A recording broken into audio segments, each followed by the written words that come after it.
CM24 live news पाहण्यासाठी like व subscribe करून बेल आयकॉन दाबा।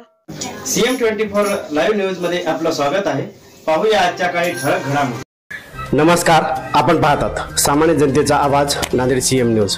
आज आपण नांदेड परिसरातील वसरणी भागामध्ये आहोत आणि या ठिकाणी आपण भारताच्या राष्ट्रपती द्रौपदी मुर्मू यांच्या कार्यालयातून आदिवासी समाजाचे प्रश्न व त्यांचे निर्मूलन या विषयावर भारतातील 8 राज्यातून 48 लोक दिनांक 21 जुलै 2025 रोजी दिल्ली येथील राष्ट्रपती भवन येथे निमंत्रित केले होते। त्यातील महाराष्ट्रातील आदिवासी समाजातील 6 घटकातील पदाधिकारी यांना त्यांच्या समाजाच्या विविध समस्या बाबतीत निमंत्रण देऊन बोलावले होते। यामध्ये महाराष्ट्रातील किशोर काळकर, सुदर्शन शिंदे, राजश्री काळे, विश्वनाथ जटाळे, रमेश मावस्कर, प्रकाश गेडाम यांचा समावेश होता। या निमित्त विश्वनाथ नामदेवराव जटाळे यांच्याशी साधलेला सविस्तर वृत्तांत। 33 वर्षीय प्रदीर्घ सेवेनंतर मे 2016 साली सेवानिवृत्त पोलीस अधीक्षक PCR युनिट नांदेड येथून सेवानिवृत्त झालेले माननीय विश्वनाथ नामदेवराव जटाळे वसरणीकर यांच्याशी आपण सविस्तर संवाद साधणार आहोत। जटाळे साहेब नमस्कार। नमस्कार। आपला पहिला प्रथम सविस्तर परिचय द्या। यामध्ये आपला जन्मस्थळ, शैक्षणिक वर्ष आणि त्यानंतर आपला जो सेवानिवृत्त झाला त्यानंतर आपली सेवा ज्या ठिकाणी बजावलात याविषयी सविस्तर चर्चा।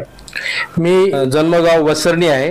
माझे शिक्षण जिल्हा परिषद शाळा वसरणी येथे झाले व पुढील शिक्षण भारत विद्यालय होळी नांदेड आणि कॉलेजचे शिक्षण प्रतिभा निकेतन महाविद्यालय नांदेड येथे झालेले आहे व माझी PSI म्हणून नेमणूक 1983 साली नाशिकला झालेली होती। 1983 ते 2016 पर्यंत PSI पासून मी वेगवेगळ्या ठिकाणी ड्युटी करून 2016 ला पोलीस अधीक्षक म्हणून PCR युनिट नांदेड येथून सेवानिवृत्त झालेलो आहे। भारताच्या महामहिम राष्ट्रपती माननीय द्रौपदी मुर्मू यांनी दिनांक 21/7/2025 रोजी आपणास दिल्ली येथे बोलावले होते।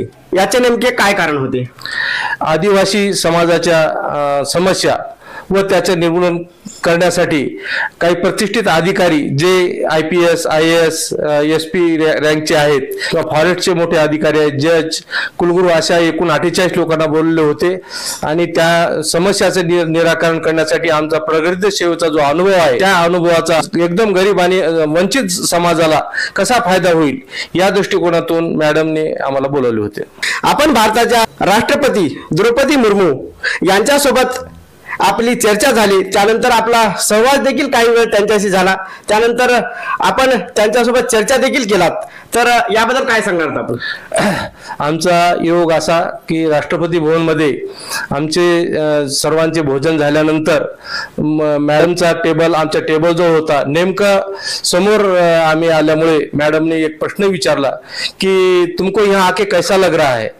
तर त्यावेळेस माझ्या तोंडातून शब्द निघाले की एक हमारे जीवन का ऐतिहासिक क्षण आहे मॅडम, असं बोललो आणि मला असं वाटलं की त्या जीवनातला आपला सर्वोच्च आनंद जे आहे ते आपल्याला मॅडमला भेटल्यामुळे झाला असं वाटत होतं। आपण कोणत्या प्रवर्गात मोडता व आपल्या समाजातील प्रश्न नेमके काय आहेत व आपण कशा प्रकारे ते प्रश्न आपण हाताळणार आहात? मी अनुसूचित जमाती कोळी महादेव या जमातीचा आहे। नांदेड जिल्ह्यात व मराठवाड्यात आम्हाला आमचे जात प्रमाणपत्र मिळण्यासाठी आणि त्याचे वैधता प्रमाण मिळण्यासाठी फार मोठ्या अडचणी असतात। आम्ही अनुसूचित भाग आहे, त्याच्या बाहेरचे लोक आहोत, त्याच्यामुळे आम्हाला प्रत्येकाला जर करता आम्हाला कास्ट सर्टिफिकेट पाहिजे असेल किंवा वैधता पाहिजे असेल तर प्रत्येकाला हायकोर्टातच जावं लागतं। गोरगरीब आदिवासी हायकोर्टात जाऊ शकत नाही। मॅडमनं आम्ही आमचे प्रश्न लेखी स्वरूपात मांडलेले आहेत की जर करता आम्ही जे साधारण ज्याचं उत्पन्न आहे तो हायकोर्टात जाऊ शकतो, परंतु एकदम गरीब माणूस आहे तो हायकोर्टात जाऊ शकत नाही आणि तो आपल्या सवलतीपासून वंचित राहतो। त्या समाजाला कसा न्याय देता येईल त्याप्रमाणे आम्ही प्रयत्न करू आणि शासन दरबारी हे प्रश्न पुराव्यासहित मांडू आणि प्रत्येक गोरगरिबाचे आदिवासीचे योग्य न्याय मिळेल, चौकशी करून योग्य लोकांना प्रमाणपत्र मिळावे यासाठी आम्ही जरूर प्रयत्न करू। द्रौपदी मुर्मू यांच्यासोबत चर्चा करण्याचा प्रसंग लाभला तर हे आपल्याला कसं वाटलं ते पाहून? या ठिकाणी कसे प्रसंग आपण अनुभवलात ते? आम्हाला रेल्वे स्टेशन पासून जे आम्हाला जायला तिथे वाहन आलं होतं ते राष्ट्रपती भवनचं वाहन होतं। तिथून आमची जी राहण्याची व्यवस्था केली होती अशोका हॉटेलमध्ये केली होती। आम्ही कधीही त्या तशा हॉटेलमध्ये जाण्याचा योग आला नाही आणि एवढ्या मोठ्या राष्ट्रपतींनी आपल्याला बोललो त्यांचे पाहुणे म्हणून त्या 5 स्टार हॉटेलमध्ये तिथली जी व्यवस्था आहे, प्रत्यक्ष पाहुणे म्हणून किंवा गेस्ट म्हणून जे अनुभव आला तो वेगळा होता की त्या जरी मॅडमने आम्हाला 2 दिवसाचा तिथे आम्हाला राहण्याचा योग दिला, त्यानंतर राष्ट्रपती भवनमध्ये जाण्याचे वाहन त्यांचे होते, जेवणाचा खर्च त्यांच्याकडून होता, ते पूर्ण जरी असलं तरी आम्हाला असं वाटतं की आम्ही जे काही नोकरी केली, जिल्हा परिषद शाळेत शिकलो, त्यानंतर नोकरी करताना राष्ट्रपती पदक आम्हाला 2005 साठी मिळालं आणि ह्या आमच्या पूर्ण प्रगत सेवेचा गरिबांना कसा फायदा होईल या दृष्टिकोनातून मॅडमने आम्हाला बोलत त्याचं निश्चित आम्ही सोनं करू आणि विशेष करून भारतीय जनता पक्षाचा मी कार्यकर्ता म्हणून 2016 पासूनच कार्यकर्ता आहे. गेल्या 2 वर्षापूर्वी मला अनुसूचित जमाती मोर्चाचा अध्यक्ष कंदकुटे साहेब असं मिळालं, त्यानंतर राजूरकर साहेबांच्या काळामध्ये सुद्धा चांगले कामं करायला मिळाले. या पक्षात केलेल्या कामामुळे आणि आमच्या सर्व्हिसमुळे आम्हाला राष्ट्रपती भवनला जाण्याचा योग मिळाला. त्या मिळाल्या योगाचं मॅडमने सांगितलं की तुम्ही एकदम गरीबातल्या गरीब आदिवासीची जाऊन भेटी घ्या आणि त्यांचे काय प्रश्न ते सोडवा. सरकारच्या ज्या योजना आहेत त्या योजना कशा शासनाकडून जातात आणि त्या योजना लास्ट पर्यंतच्या घटकाला कशा पोहोचतील या दृष्टिकोनात तुम्ही प्रयत्न करा. तुम्ही अधिकारी आहात, तुम्हाला अनुभव आलेले आहेत, त्या अनुभवाचा फायदा घेऊन गरिबाचे प्रश्न सोडवायचा प्रयत्न करा, एवढं त्यांनी आम्हाला सांगितलेलं आहे. आपण पोलीस वर्गातून 33 वर्ष प्रदीर्घ सेवा करून सेवानिवृत्त झालात, तर सेवानिवृत्त झाल्यानंतर हे आपल्याला आज राष्ट्रपती भवनापर्यंत जाण्याचा योग आला. परंतु आपण ड्युटी करत असताना म्हणजे जेव्हा सेवा बजावत होता त्यावेळेस आपला कोणता पुरस्कार वगैरे मिळाला किंवा मान सन्मान काय आपला झाला का, त्यामध्ये कशा प्रकारे आपली ड्युटी झाली?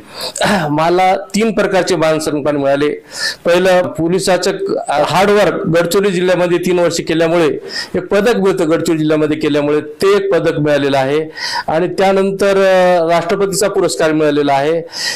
त्यानंतर वेगवेगळ्या प्रकारचे असे म्हणजे वेगळ्या माझ्या सेवा काळात 250 बक्षीस मला मिळालेले आहेत आणि त्याचाच त्या माझ्या पूर्ण रेकॉर्डचाच मला वाटतं की फायदा झाला आणि मला राष्ट्रपती भवनपर्यंत जाण्याचा योग आला. आपणास हे जे पुरस्कार मिळाले म्हणजे कोणत्या मान्यवराला जास्ती मिळाले व आपल्याला कशा प्रकारे आनंद झाला तो? मला आम्ही गडचिरोलीमध्ये एक नक्षलवाद्यासोबत एन्काउंटर झालं होतं, त्यावेळेस मला एक पहिला पुरस्कार त्यावेळेसचे गृहमंत्री त्यांच्या हस्ते पुरस्कार मिळाला.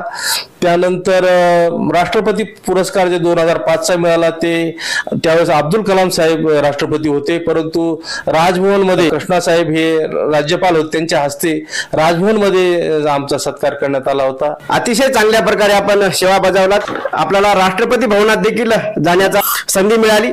तर महत्वाचा प्रश्न असा होता की या ठिकाणी आपण समाजाचे प्रश्न सोडवणार आहोत असं म्हणालात, तर समाजाचे प्रश्न सोडवण्यासाठी आपल्यापर्यंत समाजानं यावं याकरता काय सांगणार की कशा प्रकारे संपर्क साधायला पाहिजे?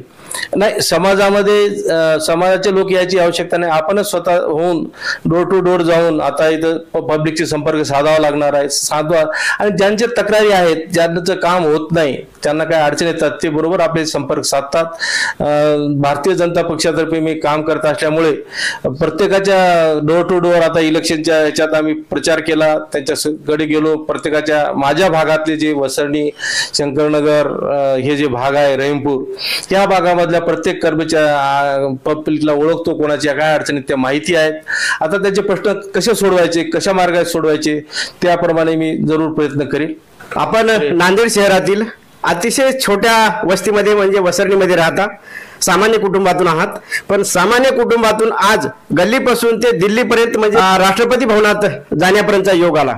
तर या मागे पूर्ण श्रेय आपण कोणाला देणार?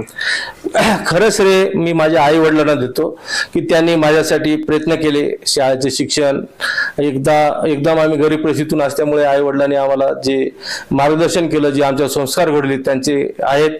त्यानंतर आता सर्व्हिस केल्यानंतर भारतीय जनता पक्षाचं काम करताना जे विविध पदाधिकारी आहेत, राजूरकर साहेब असतील, त्यानंतर प्रवीण साले, चैतन्य बापू देशमुख, आमच्यासोबत रावका आहे तिथे, असे वेगवेगळे कार्यकर्त्याचे संपर्क आला आणि त्यांनी आम्हाला काम करायला संधी दिली आणि आम्हाला या पदावर दिलं. आज महानगराचा अध्यक्ष म्हणून केला अनुसूचित जमातीचा, त्यामुळं आम्हाला संधी भेटली. त्यामुळे मी भारतीय जनता पक्षात देखील आभारी आहे.